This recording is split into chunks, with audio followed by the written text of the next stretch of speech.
Hello, Miramar. I'm Commissioner Alexandra P. Davis, and welcome to Commission Corner. For those of you joining me for the first time, this is an opportunity for me to connect with you, the residents, keeping you informed about what's going on throughout the community. As always, I can be reached by phone, email, or social media, which can be seen on the screen below. Hi, Ivan. Pata. Hi, Commissioner. Welcome again to Commission Corner. Thank you for inviting me. I know you've been here before, but for those who didn't see that segment, please introduce yourself, tell us a bit about your background, and how you got involved in the Broward Community ID program. Of course, my name is Ivan Parra. I'm the director of Community ID program in Broward County. I am a lawyer. Originally, I'm from Colombia, and I'm excited to work with the City of Miramar, and especially with you for leading this part of the program. Thank you so much. You're welcome. And so for those who don't know about the Broward Community ID, could you explain a bit about what is involved in this ID program? Yes, basically, you know, there are thousands of people in the country, but especially here in Broward County, that are facing problems getting a state-based ID. Yes. So data show that around 100,000 people only in Broward County, they are facing that problem. Wow. So the county came with a solution after immigrant groups advocate for this ID for years and was approved. With the City of Miramar that also passed a resolution approving this ID, many people have now the opportunity to get an ID that is helping them in a day-to-day activities. Absolutely. And from what I understand, for those who, whether they are homeless, folks that are here living in the shadows, this particular ID will allow them, for example, if they are stopped by the police, to show who they are. This is not an ID that can be used for voting purposes or any other kind of, to substitute for the state ID, but it's just an ID that allows them to be seen as a community person, and it would allow them some other opportunities. I believe there's opportunities for library card, possibly. I don't know about the banks, but just normal day-to-day, but nothing where they need it for voting or anything like that. Can you expound upon that? Yes, definitely. No, it's a very good point that, clarifying that this is not a state ID. So basically you can vote and you can drive using this ID. Okay. Or it's a work permit. It's not, right? No, all those things. It's an ID that is going to help you to identify minor activities in a day-to-day basis. So basically, it's helping people to open an account in different banks, not all of them. So people are learning more about this ID every day. Okay. So since we started a year ago, a few people knew about this, but now elected officials, more banks, more hospitals, more schools, they are understanding this ID. Have been helpful for many stories that we heard from the people that in things that we were not aware at the beginning. Yeah. So on that sense, we have been, with the help of the elected officials, we have held activities in Sunrise, Hollywood, Pompano Beach, and people are coming to get their ID. They see this is my first ID for a long time. I haven't seen any ID with my name, with my address, with my, this is me. I belong to this community. Thank you. So this helped a lot. Absolutely. So we'll be having our next, I think it's our 4th Community ID event right here in the City of Miramar coming up this Saturday, and it's on March 4th. Takes place at our multi-service complex at 6700 Miramar Parkway between the hours of 10 to 2. Tell us what folks need to bring with them in order to be seen and to obtain a community ID this Saturday. Okay, 3 requirements.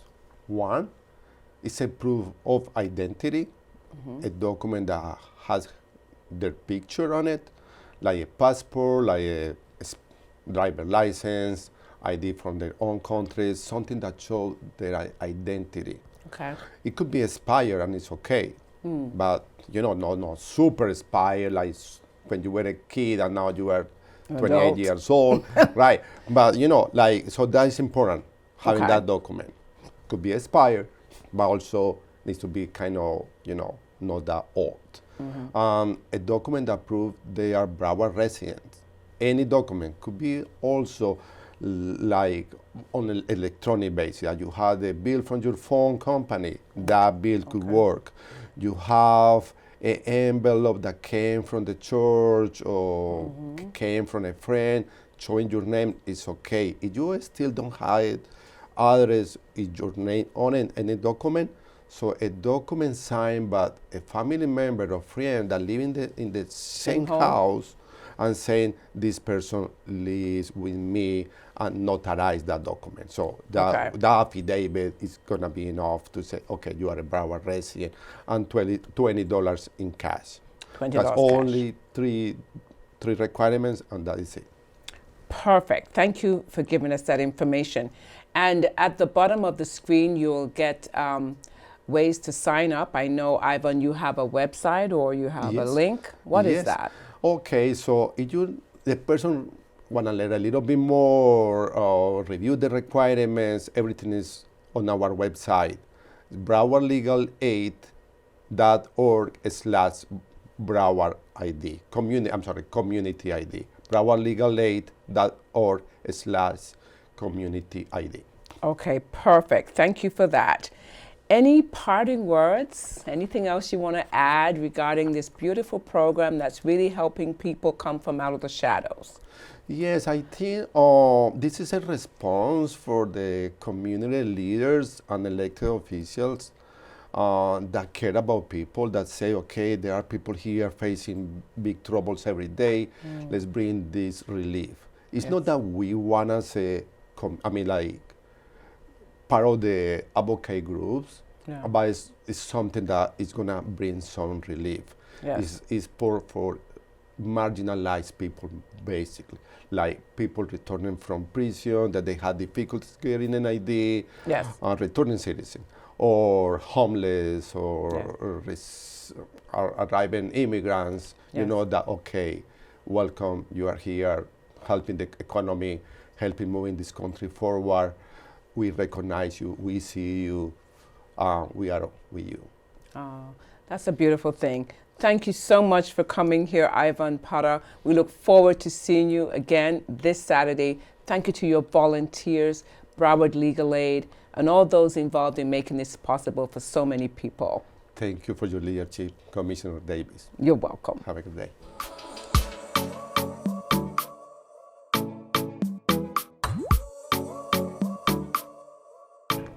Hi, Erwin, or otherwise known as Bruce. Welcome to Commission Corner. Please introduce yourself. Tell us a bit about the nonprofit organization Sunday Morning Kickers. Well, big up yourself, Commissioner. We're there upon the corner, not no normal corner, and it's a pleasure, honor, and my duty to be here.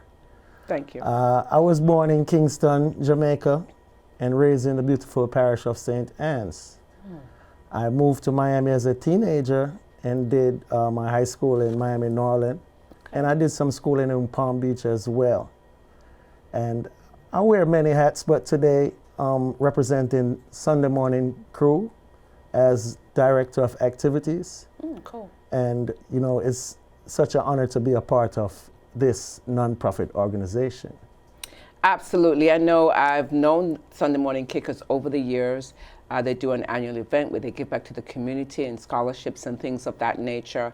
And this is just one of the things they're doing, which is up and coming. It's a soccer tournament, otherwise known as football. Right. It's going to be on March 12th at Farzona Park, located at 2001 Douglas Road, from the hours of 12 noon to 9 p.m.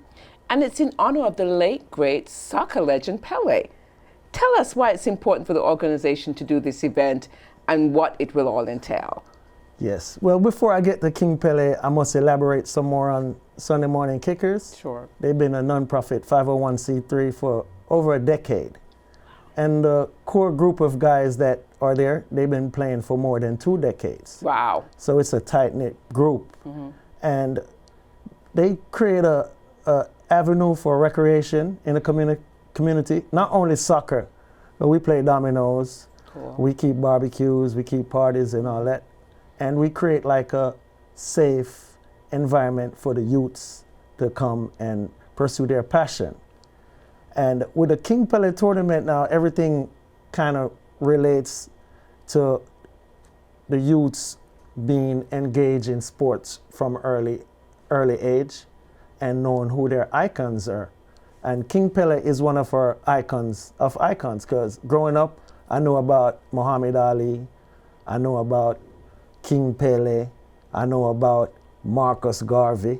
Yep. So in Jamaica, it was kind of easier to emulate Pele because Pele grew up playing soccer with a stuffed socks. And in Jamaica, at times, we play with a stuffed box. Yep. And it was a rarity for us to have like a real soccer ball.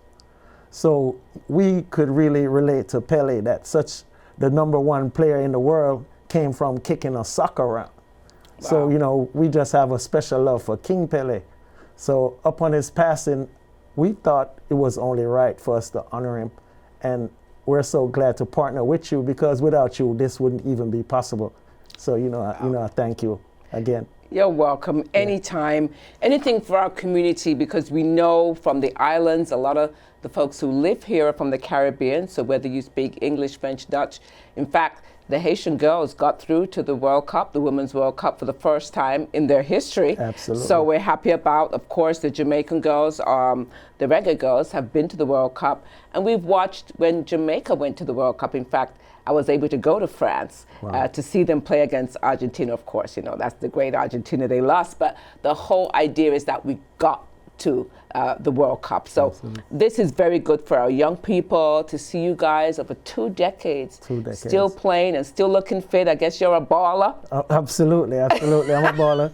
But like I said, real ballers don't really brag that they're ballers. So you need to come and take a look and see for yourself. All right, I haven't been in a while. I have to mention a young kid by the name of Justin Treasure. Yes. He came through the Sunday morning program. And he's now playing for the national team in Jamaica under 17. Oh, wow. And it's such a to me, he's a poster child for Sunday Morning Kickers. And obviously his success is because of his parents, first and foremost. But what Sunday Morning did, they created that safe environment for him to converge with community and culture and grow. So, I had to mention Justin and his dad, Richie. And I want to big up all of the Sunday Morning crew. I want to big up the president, Chris Peart. I want to big up Serby, who feed us every Sunday. Oh. I want to big up Lee, Aggie, Rowan, the enforcer. I want to big up the pastors, Pastor Samuels, Joka, because we're like a microcosm of the community. Absolutely. We have law enforcement there, we have military there, we have fire rescue there, we have Kian man, Coconut man, Juice man. There you go. Yeah, man. I don't know normal corner like your corner. Yeah, man. But, the funny ends, on a Sunday. Man. Yeah. You pass through regular, man. And normally you play not at Forzano Park, but you play at the Perry Park, yes. Perry Park. So, guys, if you have some time on a Sunday morning, go visit the Sunday Morning Kickers. Yes. Cheer them on as they play with each other in their soccer tournaments just locally. But this one is a big one. Yes. And we hope to see you there. The information will be on the bottom of your screen. And thank you again for coming and talking about this tournament as we honor Pele. Like I said, it's my duty and my pleasure and an honor. And nice to see you, Commish. Excellent. Thank you so much. Yes. As you see, folks, the City of Miramar is the place to be. Until next time, this is Commissioner Alexandra P. Davis. As always, remember, putting you first keeps us first.